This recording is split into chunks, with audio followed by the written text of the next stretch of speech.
2026 ആദ്യ പതിപ്പിലേക്ക് കടക്കുമ്പോൾ 2025 അവസാനം കേരളം സാക്ഷിയായ ഒരു കറുത്ത ഹാസ്യത്തെക്കുറിച്ചാണ് പരുന്തിന് പറയാനുള്ളത്. 2025 തീരാ നഷ്ടങ്ങളിൽ ഒന്നാണ് നടൻ ശ്രീനിവാസന്റെ വിയോഗം. കപടഭക്തരെയും കള്ളസന്യാസിമാരെയും ആൾദൈവങ്ങളെയും നിർദാക്ഷിണ്യം പ്രഹരിച്ച പ്രതിഭ. എന്നിട്ടും സംസ്കാര ചടങ്ങിൽ ശ്രീനിവാസനെ സ്നേഹിക്കുന്നവർക്ക് അനിഷ്ടകരമായ ഒന്ന് സംഭവിച്ചു. മരണാനന്തര ചടങ്ങുകൾക്ക് പാലക്കാട് മുതലമടയിലെ സുനിൽ സ്വാമി കാർമ്മികത്വം വഹിച്ചതാണ് ശ്രീനിവാസന്റെ കുടുംബത്തിനും അദ്ദേഹത്തെ സ്നേഹിച്ചവർക്കുമെല്ലാം വിഷമമുണ്ടാക്കിയത്.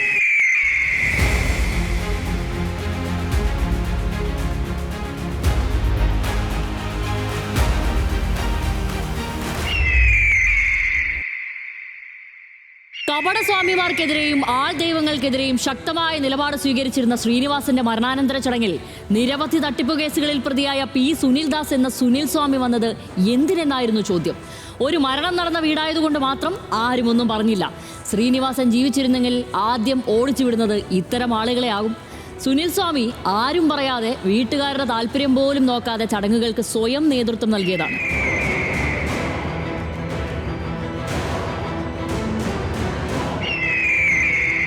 സുനിൽ സ്വാമിയുടെ സ്ഥിരം ഏർപ്പാടാണിത്.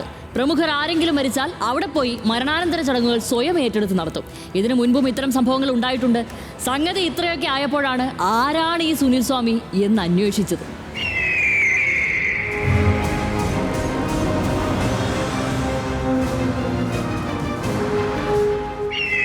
പാലക്കാട് മുതലമട സ്വദേശിയായ പി സുനിൽദാസ് എന്ന സുനിൽ സ്വാമി പല്ലശന സഹകരണ ബാങ്കിൽ പ്യൂണായി ജോലി നോക്കുമ്പോഴാണ് ഇതെല്ലാം ഉപേക്ഷിച്ച് ആത്മീയ വഴിയിലേക്ക് ഇറങ്ങിയത്. ആദ്യം സത്യസായി ബാബ ഭക്തനായിരുന്നു. സത്യസായി സേവാ സമിതിയിൽ സജീവമായി. സായിബാബയുടെ മരണശേഷം മറ്റൊരു സായിബാബ ആകാൻ ശ്രമം നടത്തിയെങ്കിലും പൊളിഞ്ഞതോടെ മുതലമടയിൽ സ്നേഹം ചാരിറ്റബിൾ ട്രസ്റ്റ് സ്ഥാപിച്ച് പ്രവർത്തനം തുടങ്ങി. പിന്നീട് സുനിൽ സ്വാമി എന്ന പേരിൽ നാട് മുഴുവൻ കറങ്ങി നടക്കുകയാണ് പണി. നാട്ടില് പേരുകേട്ടവരുടെ മരണവീടുകളിൽ പോയി സ്വയം കർമ്മിയാകലാണ് മൂപ്പരുടെ ഇപ്പോഴത്തെ ഹോബി. നിരവധി തട്ടിപ്പ് കേസുകളിൽ പ്രതിയാണ് ഈ ആസാമി.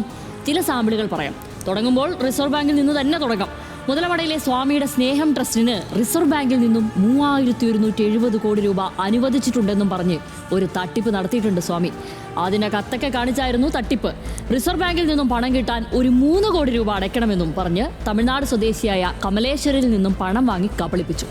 പണം കിട്ടാതെ വന്നതോടെ കമലേശ്വരൻ കേസ് കൊടുത്തു. കോയമ്പത്തൂർ സിറ്റി ക്രൈംബ്രാഞ്ച് അറസ്റ്റ് ചെയ്തു. പിന്നെ സുനിൽ സ്വാമി കോയമ്പത്തൂരിൽ കുറച്ച് ദിവസം അകത്തായിരുന്നു. വാരിയർ ഫൗണ്ടേഷൻ സ്ഥാപകനായ തിരുനാവായ സ്വദേശി മാധവ വാര്യരെ കബളിപ്പിച്ച് 5.5 കോടി രൂപ തട്ടിയതും ഇതേ സുനിൽ സ്വാമിയാണ്. മൈസൂർ കൊട്ടാരത്തിന്റെ രാജഗുരു എന്നും പറഞ്ഞാണ് മൂപ്പരുടെ നടപ്പ്. അവിടുത്തെ എല്ലാ ചടങ്ങിലും കാണാം. പിന്നീടല്ലേ നാട്ടുകാർക്ക് മനസ്സിലായത് അവിടെയും വലിഞ്ഞു കയറി ചെല്ലുന്നതാണെന്ന്. ഇതിന്റെ പേരിലും കോടികളുടെ തട്ടിപ്പ് നടത്തിയതായി ആരോപണമുണ്ട്. അങ്ങനെ ഒരുപാട് പേരെ കബളിപ്പിച്ച് നടക്കുന്ന ഒരാൾ.